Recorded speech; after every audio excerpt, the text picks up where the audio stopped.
Yeah, shit on the shelf. Cause the way the real wealth is being real with self. Might not have to see the glory of the coming of the left. I can't do it by myself, so I'm asking for help. It's time to shit on the shelf. Cause the way the real wealth is being real with self. Coming of the left. I can't do it by myself, so I'm asking for help.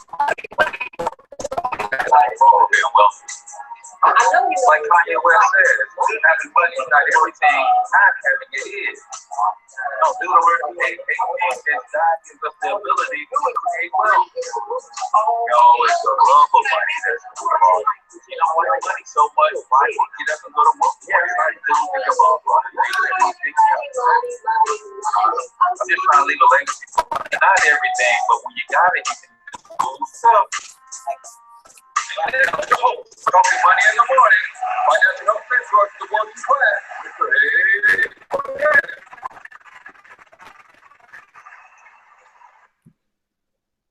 Good morning, good morning, good morning, and welcome to Talking Money in the Morning live with your main man, H. Cortez, the one and only financial health mentor to the working class, where I do my absolute best to bring practical yet proven wealth building strategies to working class men and women all over this great nation of ours. It is truly an honor, privilege, and I count it a blessing to be able to come before you guys each and every morning to give you wealth tips, strategies, success principles, and all of that good stuff, man. I so appreciate you guys for tuning in each and every morning. If you're checking this out on YouTube, then do me a huge favor. I want you to grab the link to this live feed, throw it in your favorite social media platform, whether it's Facebook, whether it's Instagram, whether it's LinkedIn, wherever you like to share links, share this link in that platform for me. That does me a huge blessing. If you have not already subscribed to the channel, then hit the subscribe button so that you get notifications when we have awesome guests on, like Mr. Juan Pablo from 100% Finance.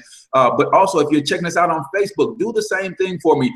Not only do I want you guys to share the stream for me, share it on your timeline, but if you know people specifically who are interested in real estate investing, then go ahead and share it directly with those people or invite those people directly to take a look at the show. And if you're not following the show already, make sure that you hit the follow button as well.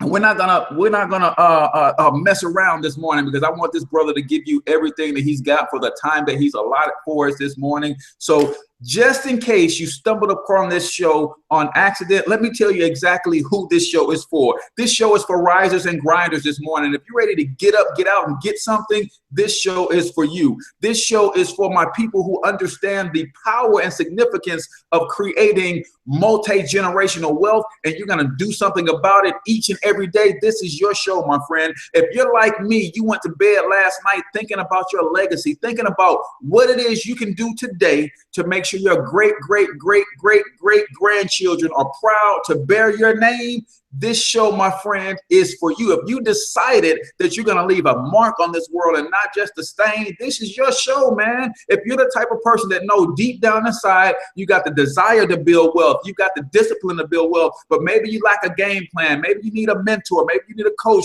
maybe you need some tips, some tools, some strategies, whatever you need to get over that hump to position yourself to start building a legacy for you and your family, you're going to find it on this show. This show is for you, my friend. Now, on the other hand, who is this show not for, right?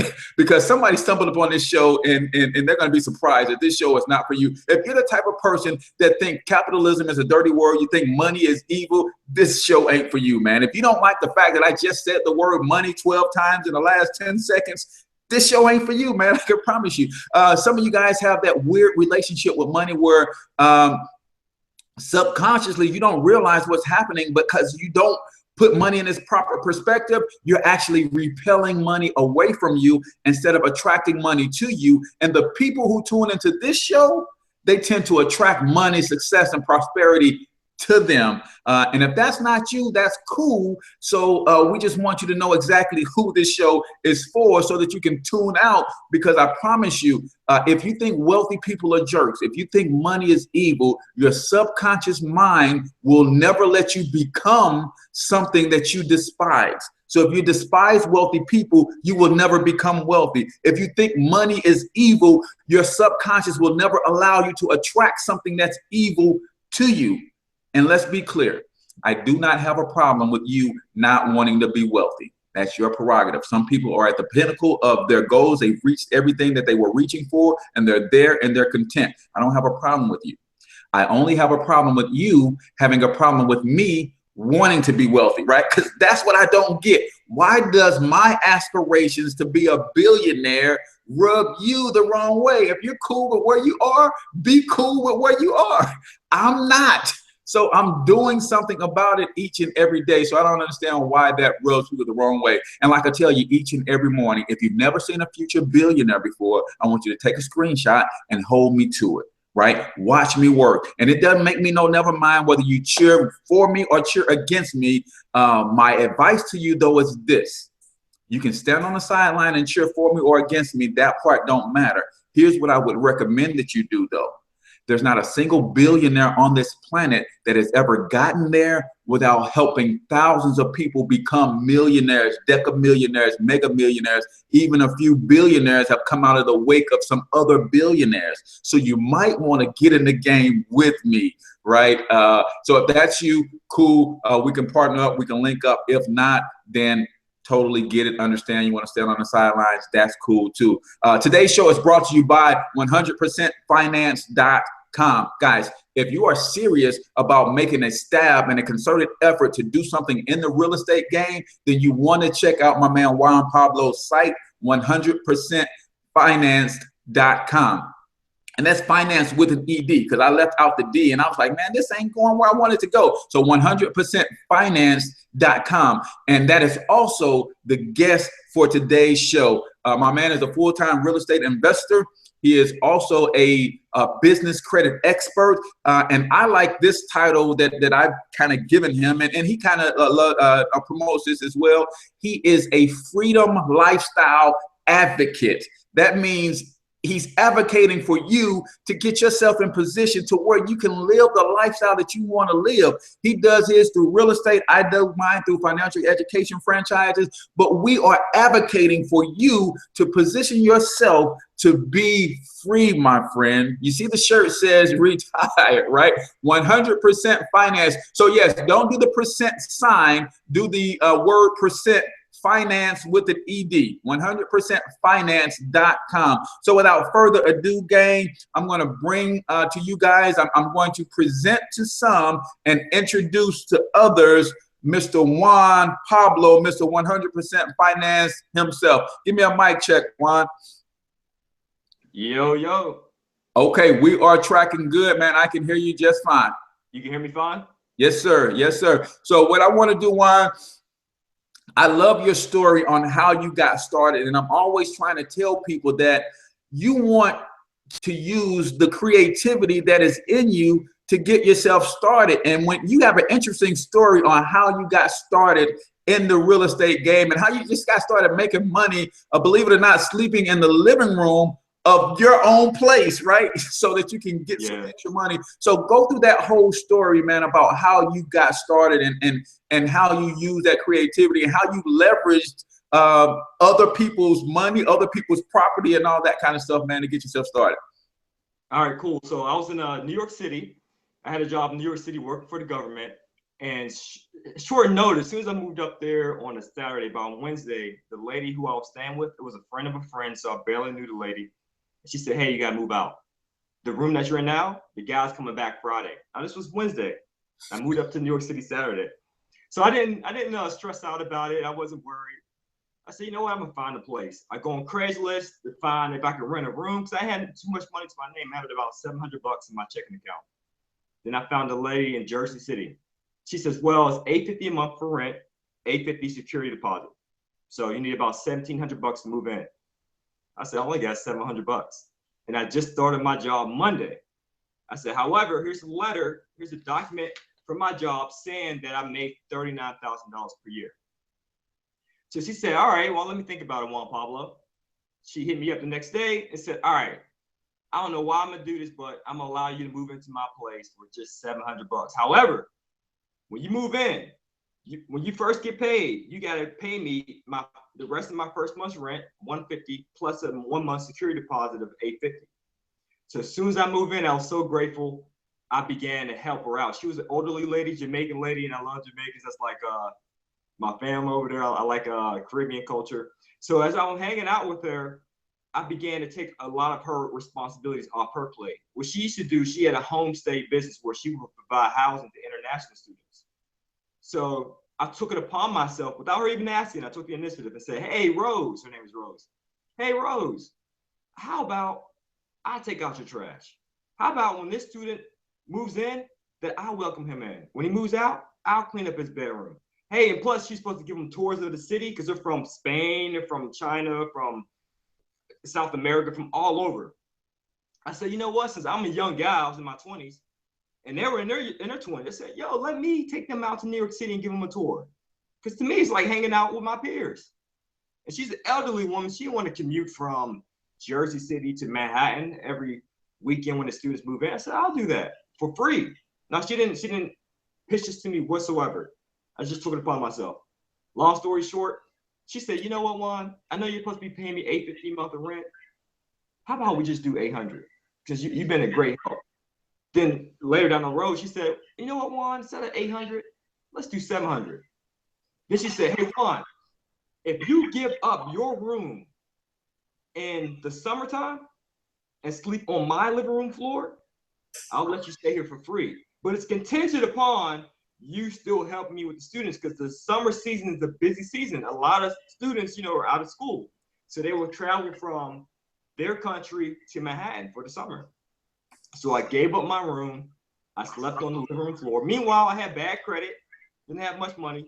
But now this is the first opportunity in which I can save money. First time in my life where I actually start to change my mindset in regard to managing my finances better.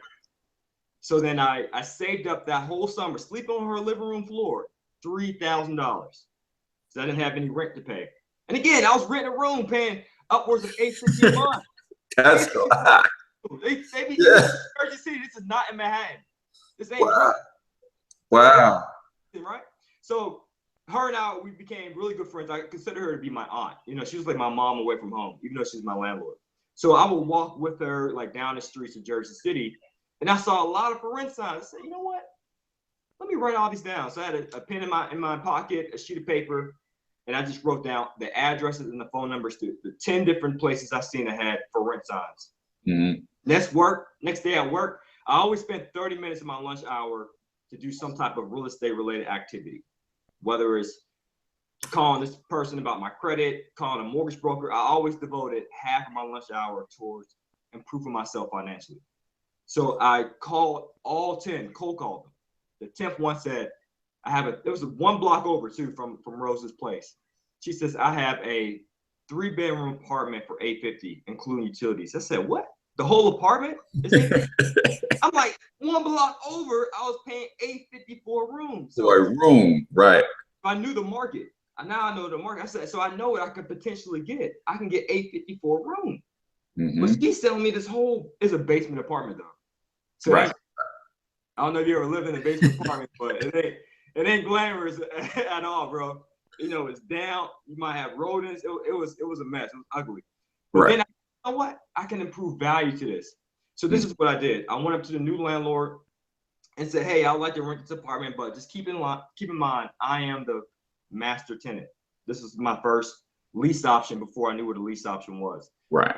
I'll be their master tenant. So this language that you have in here that I'm not able to sublet in the lease, you mind removing that language? Because that's part of my business. I provide housing, short-term housing accommodations to international students.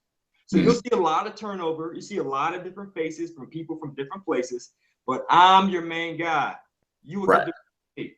And she says, all right, I'll revise the lease. If that's part of your business, I'll take it. So I told her this stuff up front, and that's the financial freedom principle. Evaluate all consequences up front. Be upfront with people. Tell them what your intentions are. So I told her that, and the whole $3,000, Cortez, I used that money for the first month's rent, the last month's rent, and extra money to fix it up. Again, it was a dump. Right. Paint the whole place. I had to get a humidifier because it was down. It had a lot of mold and all that stuff. I had to redo the carpet and had to get furniture. I got all my furniture from the thrift store. Wow. I got it from someone that I knew, and they just hey, I don't need this you know, I don't need this table no more. Hey, Juan Pablo, you can have it. Right, right. So the old $3,000 that I saved for that whole summer sleeping on the living room floor, I invested all of it. That's another principle that I'm a firm believer of. If you don't need it, don't need it. Right. Invest your earnings, right? So it can better improve your financial situation. So I took that $3,000, and again, I made a property that I did not own pretty. Mm-hmm. You know, I didn't have to paint it, I didn't have to clean the carpets and all the stuff, and I kept my expenses to a minimum. And that's another principle with all startups. You want to make sure that you have your starting capital to a minimum, because you want to treat a new startup as a project, as an experiment. You want to throw all your dollars at it, and then you find out, oh, my business failed. So at least if you only use a little bit of money, you'll be cool. So that's why I did. All right, I'll buy a little bit or cheap furniture from the thrift store. I just want to see if this business model will work. So I talked to Rose. So Rose was now my quote unquote mentor. I said, hey, Rose, being that you have an abundant mentality, would you mind sharing with me your contacts that you have in regard to these international agencies that send you students? And Rose was like, oh yeah, what? I don't care. I don't mind that you're moving out of my place because you sleep on the living room floor anyway. I don't mind you moving out and being my competitor, because we live in a world of abundance. There's more than enough students out there, more than enough business, more than enough opportunities out there for each and every one of us. So you're not taking nothing from my plate if I share with you my contacts. So I said, great, Rose, I appreciate that. So she gave me 3 agencies. Out of the 3, I'd done business with 2 of them. And out of the 2, they sent me 3 students. Again, I was paying the new landlord $850 for a 3-bedroom apartment. But these 2 agencies were paying me $700 a student. And I occupied all 3 of those rooms. And this time I wasn't sleeping on the floor. I was now sleeping on a futon. So this time I just had a futon in the living room that was now my new bedroom. So now I was making $700 a pop. That's $2,100. And I was paying a new landlord $850, including utilities. So the difference, I used that about an extra $1,000 a month to better improve my financial situation. So that's why I say again, if I don't need it, I don't need it. I continue to reinvest my earnings to improve my credit, as well as to now save up for down payment. Talking about some real practical things. And basically what he did was, you think about sleeping on somebody's living room floor for an entire summer and working. So when Robert Kiyosaki says, don't always work for money, this is what Juan did. He wasn't working for money. He learned a valuable lesson while he was sleeping on somebody's floor, working for his rent, because that also allowed him to save $3,000, and he got himself into a cool investment situation. So Juan, you're back, bro. You left off, you kind of broke up as you were getting the contacts from Miss Rose, and she shared her international contacts. And that's one thing that I wanted to interject before he continues is, guys, it's not about competition, it's about collaboration. You guys know I've been telling you about Juan Pablo for the last few months, because I'm not competing with someone else who's looking to help you build wealth. I want you to build wealth, whether you build it with me, build it with him.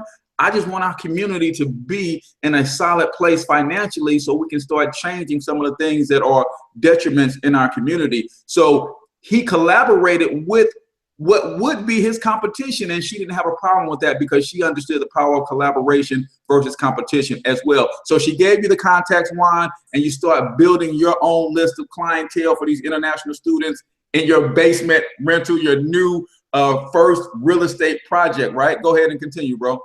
Yeah, so that was an upgrade, sleeping from the living room floor into now a futon. So now I had a futon in the living room, right?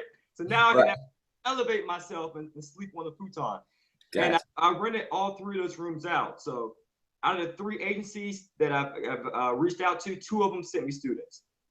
And I occupied all 3 of those bedrooms. I was receiving $700 per bedroom from the internet. So that's $2,100. But mind you, I only owed the landlord, my new landlord, $850 a month. Yeah. So I was eating the difference. And I made sure if the rent was due on the first, I'll be paying her about a 28. Mm-hmm.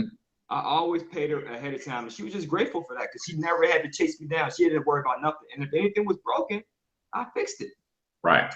So that's another financial freedom principle. And I think I got this from John D. Rockefeller.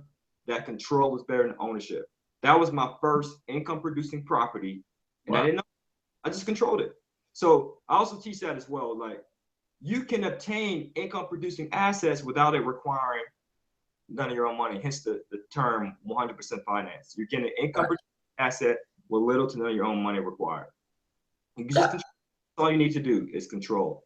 Gotcha. So you went from that situation to controlling that situation. And guys, I don't know if you guys heard, because I'm streaming live on Facebook too, Juan, and most times they can hear you. But just in case, I kind of want to be mediator and moderator here. So he took a basement apartment, fixed it up a little bit, where he knew he can get $800 per room. He was paying $800 for the whole 3-bedroom suite. And again, he could have taken a bedroom and rented out 2 of the rooms. No, he took the living room and rented out all 3 rooms, $700 per room. So guys, use your creativity, use your imagination when you're talking about building wealth. Guys, there's a ton, there's 1,000,001 ways to get money out here. You just got to realize how to get money. So now, fast forward a little bit, Juan, you basically leverage that situation, whet your appetite for real estate, investing, controlling, understanding markets and all of that. And now, how many properties do you own across the country right now? How many units? Oh, great. 63 units. 60. So he leveraged a situation where most people, and when we talked yesterday on the show, or I did a live stream yesterday, we talked about pillars of prosperity or pillars of poverty. Most people would have looked at that situation. He got kicked out as soon as he moved into a new city. He got kicked out and then had to find a place to live, and then had to pay $850 for a single room. Most people would have looked at that situation as dim and grim, but because he's an eternal optimist, he saw the silver lining. He saw the best possible scenario out of that situation, and he moved forward, guys. And look at how he's been blessed ever since. So now 63 units. Talk about a little bit about what 100% financed really means, because a lot of people think that it takes a whole lot of money to get in the real estate game, and I know you have creative ways to get properties financed. So talk a little bit about what 100% financed actually means. Sure. It's a term that I've coined, and it's pretty much also a culture that I live by as well. 100% finance is obtaining income producing assets like real estate vehicle, requiring little to none of your own money. And one of those things that's important is credit. So while I was in this 3-bedroom apartment, this basement apartment, I began to do credit, and I realized that if I made my credit prettier, like I like to say, Holly Berry credit, so you look so attractive to the banks, they can't say no to you. If you make your credit look pretty, then you can open up the doors to get access to business credit as well as for mortgages. Mm-hmm. And that would really help me because I didn't have the money. Because that's how most people get started, right? You get started broke, you don't know nothing, and you don't have nothing. You don't have no money. So like the first thing you can do is at least try to know something, increase your human capital, get this information in your head about real estate investing and about, personal development, business development, and so forth. But also work on your credit. That's, to me, it's the next step. And if you work on your credit to the point where your credit looks pretty, all the banks will say yes to you, because that's an old adage that I'm a firm believer of in Proverbs, that silver and gold, or a good name is better and more desirable than silver and gold. Yeah. And a good name is representative of your reputation, which is representative of your credit, which is representative of your credibility. So if you have a decent credit score, a decent FICO score, that parlays to having a good reputation. And banks will more likely to lend you the financing that you need. Right. Come on, is financing income producing assets 100%. So that way, none of your money's in the deal. You think more like an entrepreneur. So it's not dependent upon what you can bring to the table financially speaking. It's all dependent upon you being an entrepreneur. That's synergistic glue that brings the resource together. Like, okay, I can get money from this business credit card, or I can get money from this partner, or I can do this and do this, get seller financing. And then you're just making money without having none of your money in the deal invested. Right. Gotcha. So show them your money team real quick. Yeah, I get a kick out of that, man. You guys can see it my players and my money team right here. This is a few of the roster right here. I call them my silent partners. Right. Free. So you guys on Facebook can't see his money team. His money team is a stack of about 12, 15 credit cards. That's his money team. 23. Right. 23. 23 in that stack. 23 credit cards. I won't ask you what the limit is, but I know you talk about it on YouTube. Some of those cards are $20,000 limits. Some of them are $75,000 limits. Guys, you're talking about having access to capital. Again, he doesn't own the capital, but he has control of that capital where he can use it to get his own assets that he will own that will produce income. So if you're checking out, he said, according to John D. Rockefeller, sometimes control is better than ownership. Control is better than ownership. So that's cool, man. When I saw that, that's what really got me on to your websites and started watching you and what all the things that you were doing. So we talk on this show about most people will in America, because the American dream is you go to school, get a good education, get a good job, get you a car, a house, and 2.5 children, right? I don't know where they got 2.5 children as the part of the American dream. But I'm telling people that if you have not already mortgaged a house, right, it may not make sense for you to leverage that credit for a single family dwelling when you could leverage the same credit for a multifamily unit. You got an asset that's going to produce income for you and pay for itself. So give me your thoughts on that versus buying a house as your buying your dream home as that first investment, or maybe buying an investment property as your first investment and then allowing that to pay for your dream home. Oh, that's a great Cortez. I actually did a video on that on Facebook Live maybe a month ago. And I get that question asked a lot. Hey, should I buy my first house, my primary residence, or investment property? And I said the first thing is you have to analyze your cash and cash return. You have to treat it as if it was a business. So let's say there's two scenarios. You have $20,000 to invest. Scenario one, your personal residence. Let's say you're currently paying rent at a place you don't own. You're paying $1,000 a month. But let's say that you were able to buy a house with that $20,000, and now your housing payments, your principal, your interest, your taxes, insurance, reserves, operating costs, that stuff, all that stuff is now $600. So you're saving $400 a month. So if you calculate your cash or cash return, that's $400 a month times 12 months. That's $4,800. 4,800 divided by 20,000 is a 24% rate of return, which is pretty good. But let's say you have another scenario. You're going to buy a house. You take that same 20,000 for an investment property, but let's say you're only cash flowing $300 a month. $300 a month of cash flow times 12 months, 3,600. 3,600 divided by 20,000. I don't know what the math is, but it's less than that 24% rate of return. It's probably 20% or lower. Right. So in scenarios, it makes financial sense to say, well, let me do a personal residence first because I'm actually saving $400 a month. So financial freedom is a two-pronged approach. We primarily focus on the passive income, getting the rental portfolio increase. Right. But the other prong is reducing your personal living expenses. Yeah. Now, it's a two-pronged approach. While you're getting assets, reduce your personal living expenses. Hence, me living on the floor. Hence, me living on the floor. It's two-pronged, so that way you get to financial freedom at a much faster pace. So I would say do the cash-on-cash analysis. Gotcha. Properties, but I wouldn't say your dream home. I would say just a home. Right. Right. If you happen to move out that personal residence, as long as you can still put a tenant in there to replace you and still cash flows, then to me that's a good investment. Gotcha. So guys, we're listening to and learning from Juan Pablo of 100%financed.com, guys, and you can find a lot of this information, a lot of this tools. He got a lot of free tools on that website, and then you'll learn how you can partner with him later in the show and the things that he got for you. But 100%financed.com, and you're absolutely right, Juan, because in my financial success membership, I'm always talking about cash flow management, and I like to say it like this: we don't have a get money problem. We are some of the money gettingest people on the planet.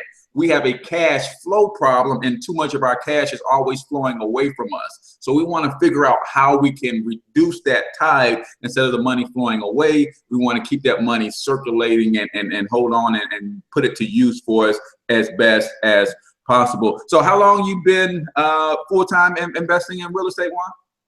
Since I was 30, I'm 33 now, so 3 years. So 3 years as full-time, but a little bit more experience because before you went full-time, you had a couple years under your belt that way as well. So if I'm new to real estate, have no money, credit's jacked up at the moment, give me top 3-4 tips that I can do in the next 90 days, some things I should be shooting for, some aspirations. 90 days, I'm in this thing, man. I'm gonna be like you in 36, 72 months, man. But I'm in a bad situation right now. No money, credit jack. What should my first 90 days look like as I aspire to get on the path that you're on? Oh, that's a great question. I often get that question asked. How do I get started? Right. And I normally like to share an analogy. It's like if you're going to take a road trip. Let's say your starting point is Atlanta and your end point is New York City, right? New York City represents our final destination. That's that financial freedom. What does that mean to us? Most people don't know what that means. They don't know how many units they need in a portfolio to be financially free. Secondly, you have to consider your starting point when you're doing the GPS, right? Because your GPS is going to say, hey, where are you starting at, where you want to go, then it calculates a route for you. However, some people might say, well, I want to get there as quick as possible, but I don't want to pay these tolls. So I'll prefer to take the scenic route. It might take me longer. I know, Juan Pablo, you said it took you 4 years to invest in real estate to quit your job, but I don't mind taking the scenic route and doing it in 7 years. But hey, I need help along with this road trip because I can't make this drive by myself. Partners, I might need these guys, or I might need another limited partner or private money lender and so forth to help me along this journey. So the reason why I bring up that analogy is because we all want that same financial destination, right? We all want to get to financial freedom, right, or pass exceeds our living expenses. However, each and every one of us has different starting points, and we might have different vehicles to get there. So it's like what I'm bringing to the point is this: you have to know your numbers. We have these dreams of grandeur. Oh, I want to have a swimming pool full of money. I want to have that new Ferrari truck in my driveway. I want to have this huge house, a 1 million square foot house. Right. I ask you, what's your net worth? You'd be like, huh? What about your balance sheet? Oh, you know what? What's your personal monthly living expenses? What's your debt to credit ratio? What's your debt to income ratio? And people don't know numbers, right? So I say, if you don't even know your own numbers, how can you manage the numbers of a business? Right. Your own most important business. Manage your numbers first. You got to sweep your own porch before you can sweep someone else's. So that's the first step, guys.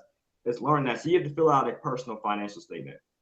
Once you fill that out, then you have to realize, and we have that for free at 100percentfinance.com, just to put the plug in there.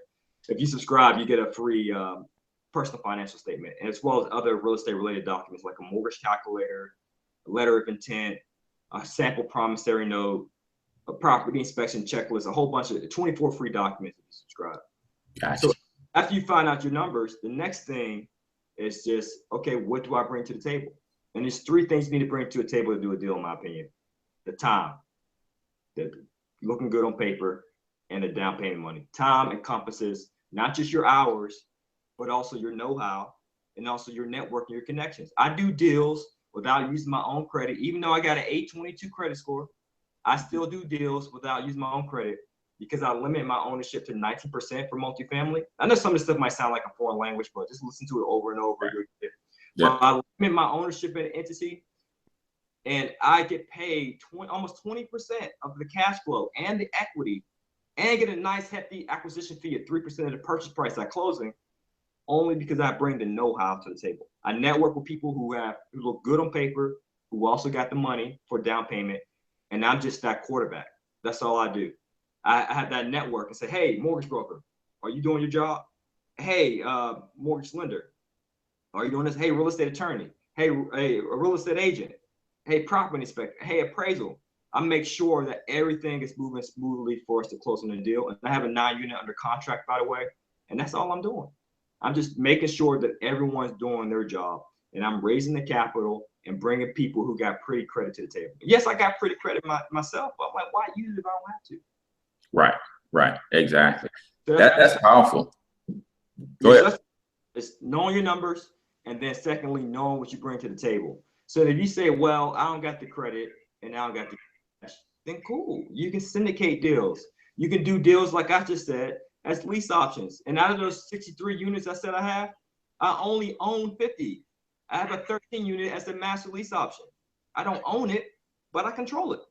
Wow. So I teach all this stuff. So once you find out your numbers, once you find out what you bring to the table, then it's like, okay, now we can draft a route for you. If you have no credit and you have no money, then the next route for you will be, okay, increase your knowledge and increase your network to the point that you know what you're doing and you have people around you who will be willing to invest with you.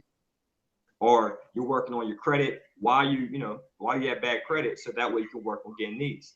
Because what I like to tell people, Cortez, is it's not about one way to do 50 deals, but the reverse. Having 50 different ways to do just one deal.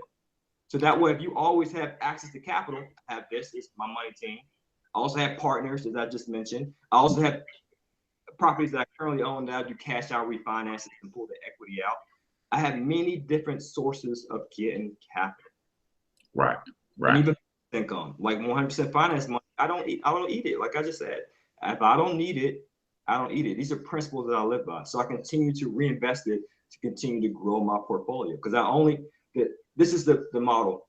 You buy the chicken, but you eat the eggs. So anytime you get some money in your pocket, you buy that chicken, you take good care of it. You know what I'm saying? You make sure you do property inspections, you maintain it, you fix it up, make it look pretty, but you only eat the eggs. And that's what I do. Every dollar I get, I reinvest into my portfolio so I can just eat the rental income. Gotcha. Guys, you're listening to and learning from Juan Pablo. I told you guys we're going to be dropping some jewels on you guys this morning. Powerful stuff, man. If you are serious about the real estate investment game, he just laid out a nice template for you. First of all, know your numbers. Start where you are, and then know where you want to go. I say it all the time, Juan, that and it was a eye-opening experience for me because I have a tool that I use called the Cash Flow Strategist. And I'm playing around when I say, you know what? I want a $10,000 a month income from a retirement portfolio in about 10 years. And that thing did its calculations based on my debt and everything. And said, okay, that's no problem. You just need to invest $2,700 a month at 8% rate of return and we'll get you there. So I picked my chin up off the floor, right? Because I didn't know what it required to get, like you said, those lofty aspirations that we have. But at the same time, now I do. So now I know what I need to be working towards to get me to that number that I need to be investing each and every month. So guys, if you have a picture in your mind of what success, financial freedom looks like for you, then know what it's going to take to get you there. Or otherwise, the GPS can't calculate. Otherwise, your coach, your mentor can't help you along that route. And if it changes every other day, then that's not good either. Either you want it or you don't. If you do, stick to it. And your coaches, mentors, your tools, everything that you're doing, your education, your knowledge that you're bringing to the table can help get you there. So Juan, I appreciate your time this morning, man. Tell the people again what they can get if they just go and check out your site and subscribe to the website and the free information that you guys give, along with some of the paid services that you also have to offer, how you can help. And then we'll touch a little bit on business credit and how you guys can help people establish that both ways. I know you do two ways. You do personal guarantee and you do it without personal guarantee. So we'll touch on that a little bit too. Okay, excellent. So in regard to the website, 100percentfinance.com, if you subscribe, we have a plethora of documents that you can use at your disposal. And one of the most important is your personal financial statement. At least know your numbers. And we also have something called the blueprint to quitting your day job.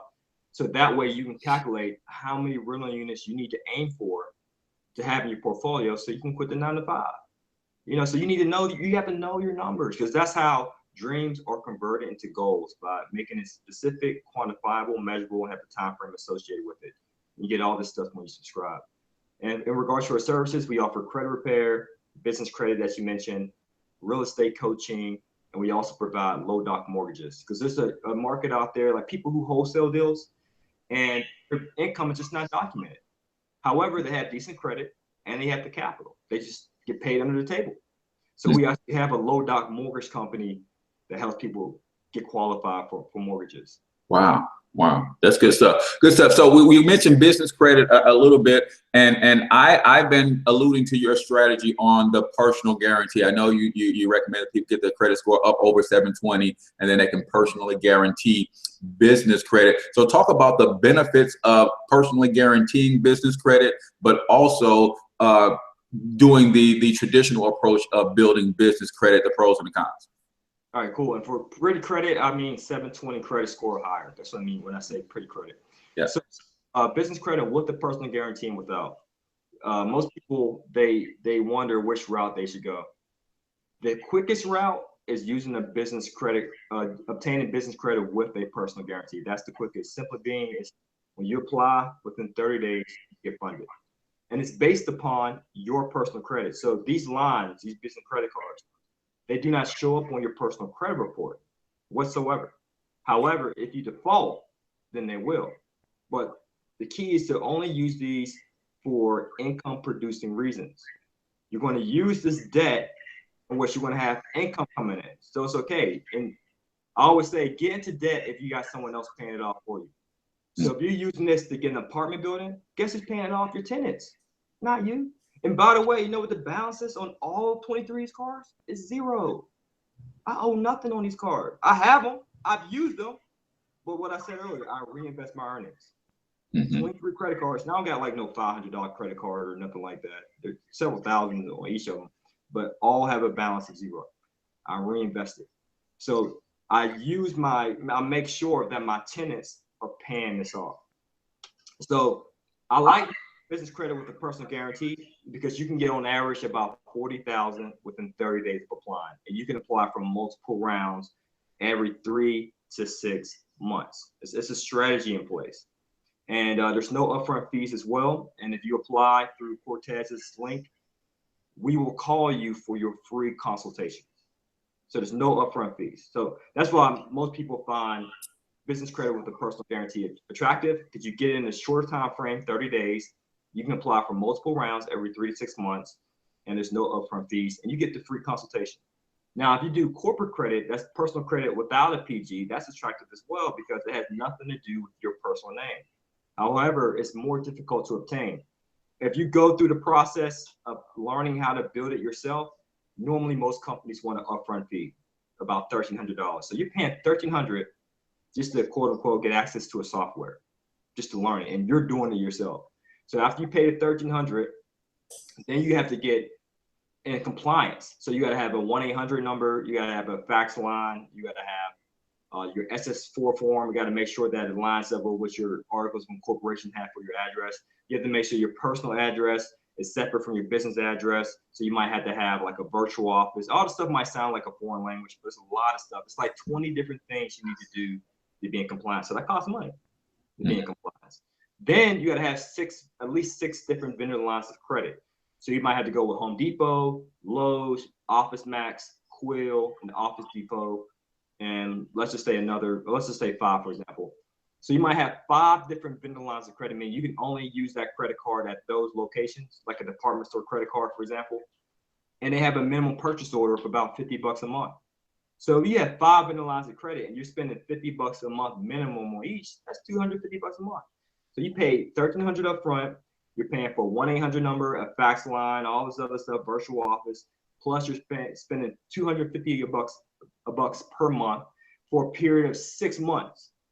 Then you're doing this so you can get a payday score of 80. If you get a payday score of about 80, that's considered good credit in comparison to your FICO score of 720. That's how it is for your payday score. And the only thing they care about is your payment history. They can care less about your debt to credit ratio. They can care less about the age of the accounts. Only thing they care about is your payment history when it comes to your payday score. So once you get it to an 80, then you can start applying for business credit without any type of personal guarantee, unsecured, uncollateralized, lines of credit. However, within a year's time, the average person gets about 50,000, 25,000 for vendor lines of credit, and 25,000 for business credit. So then I'm like, do I really want to spend all this money and wait a year's time to get 25,000? Whereas I can apply for business credit using a personal guarantee and get 40,000 in 30 days.